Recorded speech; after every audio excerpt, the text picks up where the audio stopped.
Hello दोस्तों, कैसे आप सब। उम्मीद है जी अच्छे होंगे। प्रश्न 3.5 के 4 के 1 नंबर प्रश्न को देखेंगे। इससे पहले का वीडियो अगर नहीं देखे आप लोग तो पहले समझा कर देख लीजिएगा।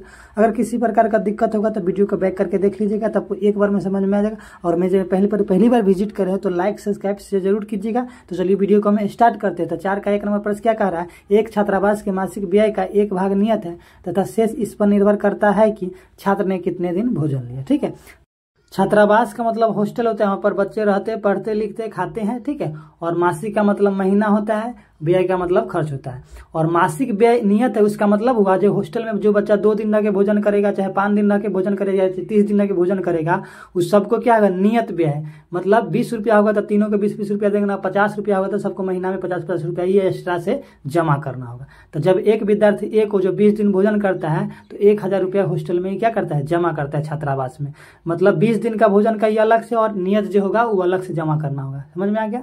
उसके बाद है, जबकि एक विद्यार्थी बी को जो 26 दिन भोजन करता है, ठीक ना, बी को जो 26 दिन भोजन करता है, छात्रावास के व्यय के लिए 1180 रुपये अदा करने पड़ते हैं। तो नियत व्यय और प्रतिदिन भोजन का मूल्य हमको निकाल लेना। तो इस नियत व्यय इसको भी लगेगा और प्रतिदिन का अलग लेते हैं। यहाँ पर लिखेंगे हल, हमको मालूम नहीं तो मान लेंगे। मान लिया कि नियत व्यय बराबर 100 रुपया, 100 रुपया, और प्रतिदिन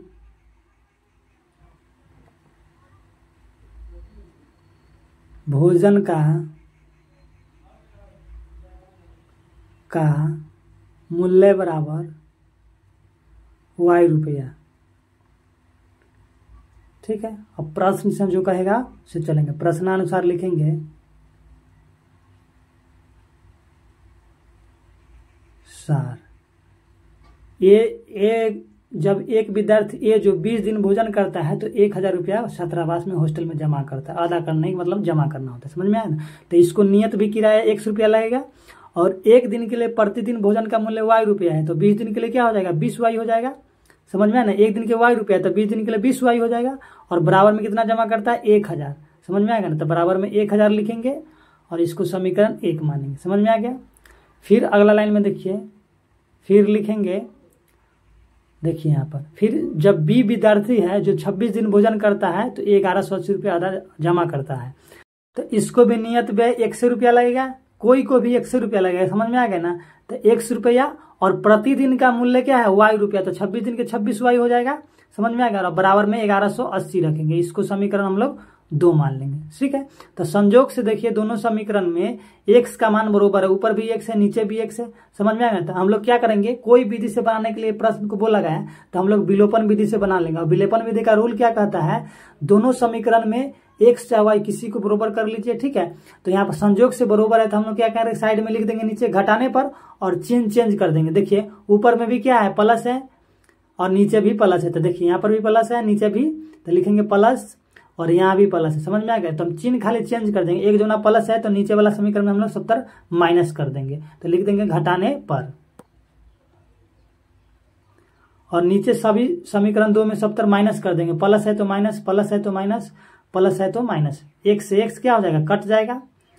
समझ में आ गया ना। तो माइनस में 26y और प्लस में 20y घटेगा तो माइनस में 6y बचेगा। समझ में आ गया।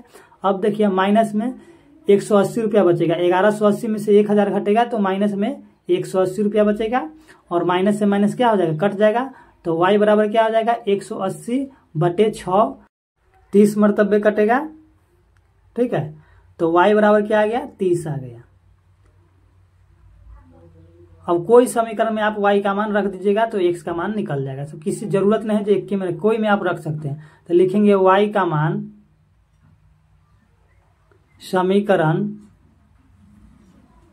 1 में रखने पर, किसी में भी आप रख सकते हैं, 2 में भी रखिए तब पर भी निकल जाएगा। समीकरण 1 क्या है, x + 20y बराबर 1000, x + 20y बराबर 1000।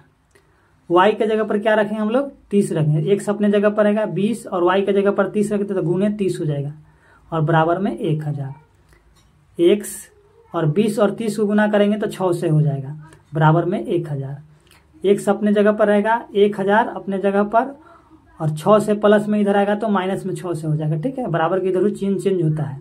x बराबर क्या आ गया 400 आ जाएगा। 1000 में 6 से जाएगा तो 400 आएगा। ठीक है, तो हमको नियत व्यय कितना हो गया, नियत व्यय जो है हमको 400 रुपये आएगा। तो लिखेंगे अतः नियत व्यय x बराबर 400 रुपया, ये हॉस्टल का चार्ज हो गया। अतः और प्रतिदिन भोजन का मूल्य y बराबर 30 रुपया। ठीक है, जैसे मतलब एक दिन भोजन कीजिएगा तो उसको 30 रुपया देना होगा। महीना में हॉस्टल चार्ज 400 रुपया अलग से आपको देना होगा। समझ में आ गया? तो यही हमको निकालना होगा।